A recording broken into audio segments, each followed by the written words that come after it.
So I thought I'd do a 10-month review of my little Leatherman keychain tool. It's the Style PS.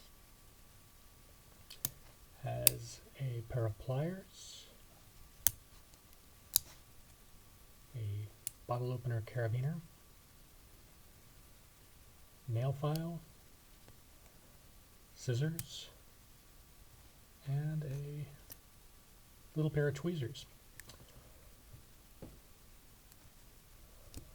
All in all, I'm pretty happy with this tool. It's one of the very few pocket tools you can find without a blade, which is important to me because I live in Japan and it's very illegal for me to carry a pocket knife of any sort.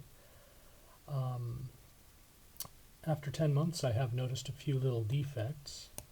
First is that the spring on the scissors broke. Not a big deal.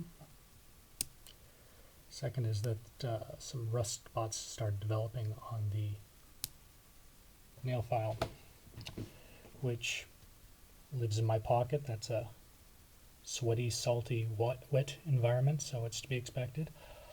All in all, I would say this is a definite buy for only 16 bucks. It doesn't matter to me that the spring broke, and pretty sure Leatherman would warranty that.